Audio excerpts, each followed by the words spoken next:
That took a while, huh? I posited this thought experiment to make you understand what the base of the conflict between Islamic and democratic values is. If you believe in the theory of multiverses, then several universes exist in parallel. Some interact with others, and some exist isolated and separate from their influence. सबसे पहले आप ये video देखिए। Islam is not incompatible because of its pitfalls in its philosophy or in apparent homogeneity. Islam's incompatible because even with its factionalism, even with its radically different sects of Sunnism, of Shiism, and so many others, ultimate power lies not in the hands of any one person or people, it lies in the intangible hands of Allah. Therefore, decisions and their impact are not anchored to a state or government that can be held accountable, but to an irrefutable concept of a supreme being that cannot and will not answer to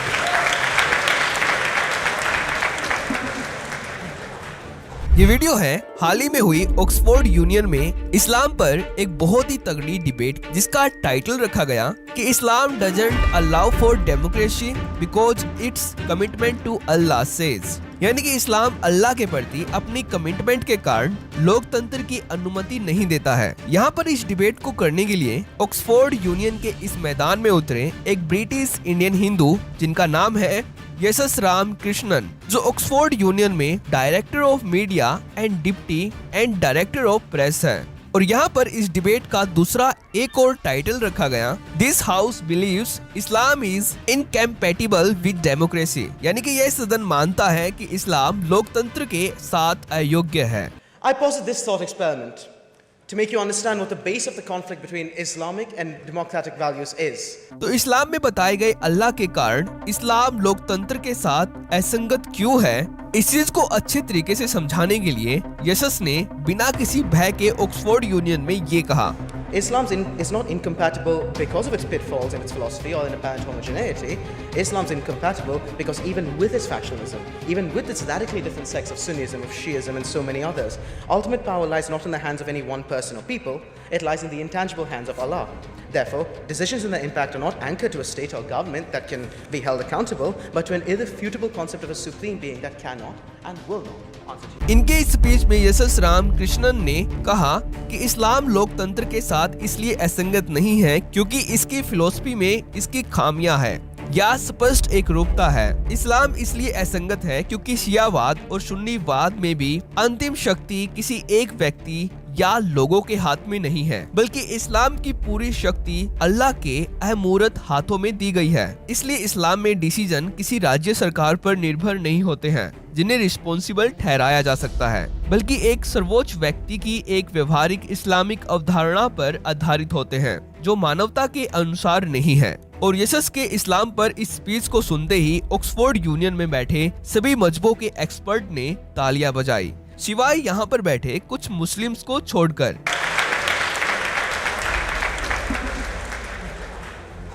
लेकिन केवल इतना ही नहीं, बल्कि ये तो बस एक छोटा सा ट्रेलर है। इस्लामिक कंट्री क्यों गरीब और रूढ़ होते जा रहे हैं और क्यों यहाँ पर लोकतंत्र स्थिर नहीं हो पा रहा है, इस चीज को बहुत ही गहराई से समझाने के लिए यशस राम कृष्णन ने मल्टीवर्स हाइपोथेसिस का सहारा लिया।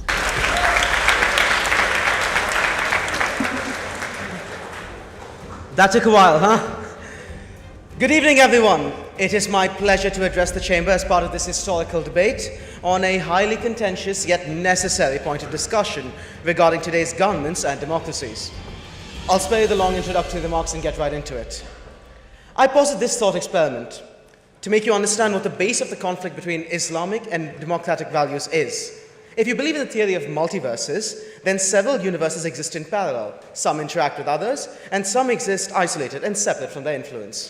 This applies to all societies, and democracy can be imagined as the overarching multiverse.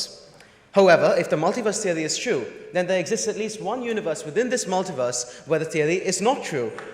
Islam is this universe, and hence the argument as to whether they can coexist or not enters a paradox. This paradoxical nature is exactly why Islam and democracy remain incompatible in the world today. यानी कि यशस राम कृष्णन ने यहाँ पर कहा कि मेरे लिए खुशी की बात है कि आज मैं इस्लामिक दुनिया के लोकतंत्रों के बारे में अत्यधिक विवाद उत्पन्न करने वाली लेकिन बहुत ही आवश्यक चर्चाओं के बारे में ऑक्सफोर्ड यूनियन के इस सदन को संबोधित करने जा रहा हूँ। मैंने मल्टीवर्स का यह विचार आपको यह समझाने के लिए प्रस्तुत किया है कि इस्लाम और लोकतांत्रिक मूल्यों के बीच संघर्ष का आधार क्या है। यदि आप मल्टीवर्स के सिद्धांत में विश्वास करते हैं तो कई ब्रह्मांड समांतर में मौजूद है, यानी कि बहुत सारे यूनिवर्सेस पैरेलल में मौजूद है जिनको मल्टीवर्स कहा जाता है। ये ब्रह्मांड कुछ एक दूसरों के साथ बातचीत करते हैं और कुछ अलग थलग मौजूद है। हालांकि यदि मल्टीवर्स सिद्धांत सत्य है तो इस मल्टीवर्स के भीतर कम से कम एक ब्रह्मांड मौजूद है जहां सिद्धांत सत्य नहीं है, जिनको हम इस्लामिक दुनिया से जोड़कर देख सकते हैं। इस्लाम को हम एक ऐसा ही ब्रह्मांड मान सकते हैं और इस्लाम के इस यूनिवर्स में बहुत ज्यादा कॉन्ट्राडिक्शन है, यानी कि इस्लामिक यूनिवर्स में एक विरोधाभास है। यह विरोधाभासी प्रकृति का ही है जिसके कारण आज दुनिया में इस्लाम और लोकतंत्र असंगत बने हुए हैं, यानी कि इस्लाम और डेमोक्रेसी इनकंसिस्टेंट बने हुए हैं। यानी कि यीशु ने यहाँ पर इस्लामिक वर्ल्ड में फेल हो रही डेमोक्रेसी को कॉन्ट्राडिक्शन पैदा करने वाले मल्टीवर्सेस से की, जहां पर यूनिवर्स के नियमों का तालमेल सही नहीं बैठता, जैसे कि हाल ही में सीरिया, पाकिस्तान और बांग्लादेश में हो रहा है, जो यशस राम कृष्णन की इस स्पीच का साक्षात प्रमाण है। लेकिन यशस राम कृष्णन यहीं पर नहीं रुके। इन्होंने इस डिबेट में इस्लामिक दुनिया के वो सारे विरोधाभास बताए जो ऑक्सफोर्ड यूनियन की हिस्ट्री में आज तक किसी में उजागर करने की हिम्मत नहीं हुई। जैसे कि इन्होंने यहाँ पर ये कहा कि इस्लाम डेमोक्रेसी के साथ असंगत क्यों है। इसका मुख्य कारण है कि ज्यादातर इस्लामिक कंट्री कुरान और इस्लाम के अन्य धार्मिक ग्रंथों में हाईलाइट की गई अवधारणाओं और गुणों के आधार पर डिसीजन लेते हैं और अल्लाह की इच्छा की व्याख्या को अंतिम डिसीजन लेने की अनुमति देते हैं। इसलिए ये मुद्दा तब तक उठता है जब तक आप इसे अल्लाह से जोड़कर देखते हैं। इस बहस में मुद्दा यह नहीं है कि ईश्वर का अस्तित्व है या नहीं, इसलिए मैं खुद को समझाने के लिए उस तर्क को नहीं अपनाने जा रहा हूँ, बल्कि मैं इसे एक ऐसे साधन के रूप में समझाऊंगा जिसके द्वारा इस्लामिक गवर्नमेंट खुद को दोष मुक्त कर सकती है, अपने द्वारा लिए गए डिसीजन को उच्च सत्ता की इच्छा से जोड़कर, जिसके डिसीजन पर विशेष रूप से सवाल नहीं उठाए जा सकते। इसका एक अच्छा उदाहरण है ईरान। ईरान की इस्लामिक ईश्वरीय सरकारों ने बार बार ऐसे कार्य किए जिन्हें सत्ता के पदों पर महिलाओं को शामिल करने से लेकर अलोकतांत्रिक कार्यों के रूप में देखा जा सकता है, जैसे कि 2000 के दशक की शुरुआत में अहमद के चुनाव के साथ विवादों के लिए हिजाब और बुर्का को लागू करना, यहाँ तक कि इसके मूल किरदारों के साथ भी मेल नहीं खाता। इस्लाम में अक्सर इस्लामिक सर्वोच्च धर्म तंत्र ने संसद और ईरान के लोगों को बहुत ज्यादा प्रभावित किया है। ईरान के कट्टरपंथी जो अल्लाह की इच्छा के अनुसार पृथ्वी पर अंतिम प्राधिकरण के प्रतिनिधि होने का दावा करते हैं। ये सारी चीजें लोकतंत्र और मानवता के खिलाफ है, जो इस्लाम को डेमोक्रेसी के अकॉर्डिंग नहीं बनाते। तो यहाँ पर यशस राम कृष्णन ने बिना किसी भय और डर के ऑक्सफोर्ड यूनियन की इस डिबेट में सबकी बोलती बंद कर दी और सभी को ये अच्छे से एक्सप्लेन किया कि इस्लाम लोकतंत्र के अनुसार क्यों नहीं है और यशस राम कृष्णन के इस स्पीच की दुनिया भर में कितनी ज्यादा प्रशंसा हो रही है,